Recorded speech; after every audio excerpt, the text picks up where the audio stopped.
Di sini saya akan menjelaskan terkait soal di buku Bartlett pengantar analisis real section 3.1 nomor 16. Jadi soalnya seperti ini. Show that limit n kuadrat per n faktorial sama dengan 0. Jadi kita harus menunjukkan bahwa limit n kuadrat per n faktorial itu sama dengan 0. Nah, penyelesaian dari soal ini itu menggunakan strategi teorema Apit atau squeeze theorem. Caranya adalah dengan mencari bentuk lain yang lebih sederhana, yang nilainya lebih besar dari barisan asli, tapi nilai limitnya itu udah pasti nol. Nah, kita menggunakan syarat n lebih dari sama dengan 4. Kenapa harus pakai itu? Karena kita harus membutuhkan suku yang cukup banyak di bagian penyebut atau bawah agar bisa disederhanakan nantinya. Kita selesaikan n kuadrat per n faktorial itu sama dengan n kali n per n kali n-1 kali n-2 kali n-3 sampai 321 dan seterusnya. Lalu nilai n-nya ini kita bisa coret menjadi sama dengan n per n-1 kali n-2 kali n-3 dan seterusnya. Lalu kita harus memperbesar nilai pecahan atau menggunakan kotak samaan pada prinsip pecahan dasar. Jika angka di penyebut diperkecil, maka nilai pecahannya justru akan semakin besar. Sehingga nilai n per n-1 kali n-2 kali n-3 itu pasti kurang dari sama dengan n per n-1 kali n-2 kali n-3. Dan nilai tersebut akan kurang dari sama dengan n per n-1 kali n-2. Sehingga kita dapat hasil seperti ini. Lalu kita gabung yang penyebutnya ini n-1 kali n-2 ini menjadi n per n kuadrat kurangi 3n plus 2. Nah, nilai n per n kuadrat min 3n plus 2 ini pasti kurang dari n per n kuadrat min 3n dengan menggunakan prinsip tadi.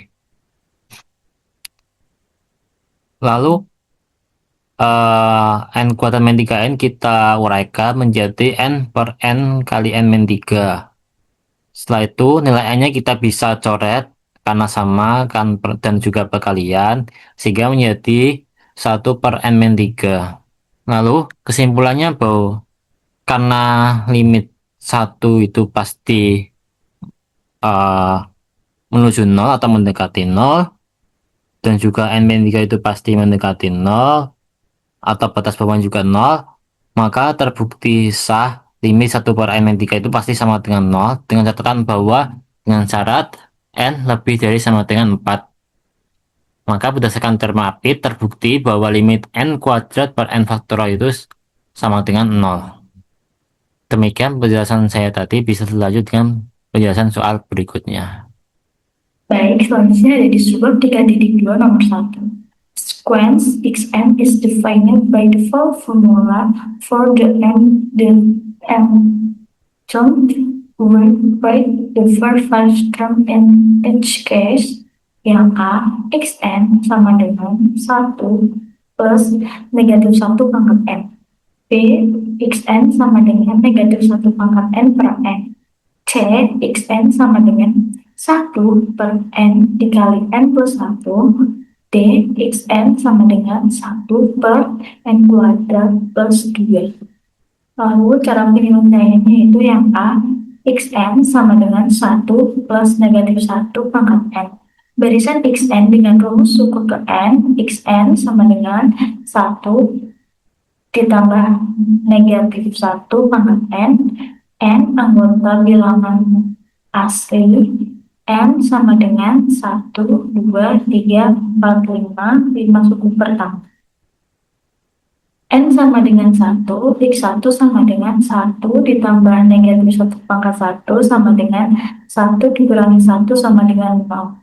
N sama dengan 2, x2 sama dengan 1 ditambah negatif 1 pangkat 2 sama dengan 1 ditambah 1 sama dengan 2. N sama dengan 3, x3 sama dengan 1 ditambah negatif 1 pangkat 3 sama dengan 1 dikurangi 1 sama dengan 0. N sama dengan 4, x4 sama dengan 1 ditambah negatif 1 pangkat 4 sama dengan 1 plus 1 sama dengan 2. N sama dengan 5, X5 sama dengan 1 ditambah negatif 1 pangkat 5 sama dengan 1 dikurangi negatif 1 sama dengan 0. Jadi 5 suku pertama pada barisan Xn sama dengan 1 ditambah negatif 1 pangkat N yaitu 0, 2, 0, 2, 0. Yang B, Xn sama dengan negatif 1 pangkat N per N, barisan Xn dengan rumus suku ke N, Xn sama dengan negatif 1 pangkat N per N anggota bilangan asli. N sama dengan 1, 2, 3, 4, 5 suku pertama. N sama dengan 1, X1 sama dengan negatif 1 pangkat 1 per 1 sama dengan negatif 1. N sama dengan 2, X2 sama dengan negatif 1 pangkat 2 per 2 sama dengan setengah. N sama dengan 3, X3 sama dengan negatif 1 pangkat 3 per 3 sama dengan negatif 1 per 3. N sama dengan 4, X4 sama dengan negatif 1 pangkat 4 per 4 sama dengan 1 per 4. N sama dengan 5, X5 sama dengan negatif 1 pangkat 5 per 5 sama dengan negatif 1 per 5. Jadi 5 suku pertama pada barisan Xn sama dengan negatif 1 pangkat N per N adalah negatif 1, 1 per 2, negatif 3, negatif 1 per 3, 1 per 4, negatif 1 per 5.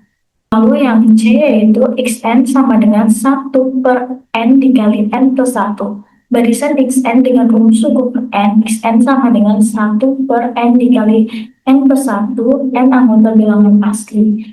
N sama dengan 1, 2, 3, 4, 5 suku pertama. N sama dengan 1, X1 sama dengan 1 per 1 dikali 1 ditambah 1 sama dengan 1 per 2 atau setengah. N sama dengan 2, X2 sama dengan 1 per 2 dikali 2 ditambah 1 sama dengan 1 per 6. N sama dengan 3, X3 sama dengan 1 per 3 dikali 3 plus 1 sama dengan 1 per 12. N sama dengan 4, X4 sama dengan 1 per 4 dikali 4 plus 1 sama dengan 1 per 20. N sama dengan 5, X5 sama dengan 1 per 5 dikali 5 plus 1 sama dengan 1 per 30. Maaf, ini di situ ada kesalahan penulisan, harusnya 1 per 30 bukan negatif 1 per 30. Jadi 5 suku pertama pada barisan Xn sama dengan 1 per N dikali N plus 1 adalah setengah, 1 per 6, 1 per 12, 1 per 20, dan 1 per 30. Lalu yang D, Xn sama dengan 1 per N kuadrat plus 2. Barisan Xn dengan rumus suku per N, Xn sama dengan 1 per N kuadrat plus 2. N anggota bilangan asli, N sama dengan 1, 2, 3, 4, 5 suku pertama. N sama dengan 1, X1 sama dengan 1 per 1 pangkat 2 plus 2 sama dengan 1 per 3. N sama dengan 2, X2 sama dengan 1 per 2 kuadrat plus 2 sama dengan 1 per 6. N sama dengan 3, X3 sama dengan 1 per 3 kuadrat plus 2 sama dengan 1 per 11. N sama dengan 4, X4 sama dengan 1 per 4 kuadrat plus 2 sama dengan 1 per 18. N sama dengan 5, X5 sama dengan 1 per 5 kuadrat plus 2 sama dengan 1 per 27. Ini juga ada kesalahan penulisan, harusnya 1 per 27 bukan negatif 1 per 27. Jadi 5 suku pertama pada barisan Xn sama dengan 1 per N kuadrat plus 2 adalah 1 per 3, 1 per 6, 1 per 11, 1 per 18, dan 1 per 27. Baik, saya akan menjelaskan section 3.3 nomor 4. Untuk soal misalkan X1 indeks 1 sama dengan 1 dan X indeks N plus 1 sama dengan akar 2 plus X indeks N. Untuk N adalah anggota bilangan asli, tunjukkan bahwa X indeks N konvergen dan tentukan limitnya. Nah, untuk penyelesaiannya, mari kita tunjukkan terlebih dulu bahwa barisan ini monoton naik. Perhatikan X1 sama X indeks 1 sama dengan 1 kurang dari X indeks 2 sama dengan akar 3. Dengan induksi, misalkan X indeks K kurang dari X indeks K plus 1, ekuivalen dengan 2 tambah X indeks K kurang dari 2 tambah X indeks K plus 1. Jadi kedua ruas ditambahkan 2, ekuivalen dengan akar 2 plus X indeks K kurang dari akar 2 plus X indeks K plus 1. Jadi kedua ruas diakarkan. Ekuivalen dengan X indeks K plus 1 kurang dari X indeks K plus 2. Ini karena barisan tersebut naik dan X indeks N kurang dari 0 untuk semua N, sekarang kita ingin memperoleh batas atas bagi barisan tersebut. Nah, untuk melakukan hal ini, perhatikan bahwa X indeks 1 sama dengan 1 kurang dari X indeks 2 sama dengan akar 3 kurang dari 2. Nah, dengan menggunakan induksi bahwa X indeks K kurang dari 2 diperoleh X indeks K plus 1 sama dengan akar 2 plus X indeks K. Nah, ekuivalen dengan X indeks K plus 1 kurang dari akar 2 tambah 2. Itu X indeks K plus 1 kurang dari akar 4, X indeks K1 kurang dari 2. Nah, untuk setiap N anggota bilangan asli, jadi X indeks N terbatas di atas oleh 2.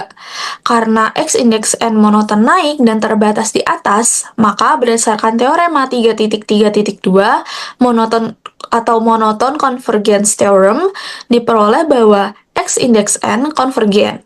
Nah, X indeks N plus 1 sama dengan akar 2 ditambah X indeks N, ekuivalen dengan X sama dengan akar 2 plus X, ekuivalen dengan X kuadrat dikurangi X dikurangi 2 sama dengan 0, ekuivalen dengan X dikurangi 2 dikali X ditambah 1. Jadi, yang tadi itu difaktorkan. Nah, hasil akhirnya X sama dengan 2 atau X sama dengan min 1. Karena indeks N lebih dari 0, maka yang dipakai adalah X sama dengan 2. Jadi, barisan X indeks N konvergen kedua, yaitu limit X indeks N saat N menuju tak hingga sama dengan 2.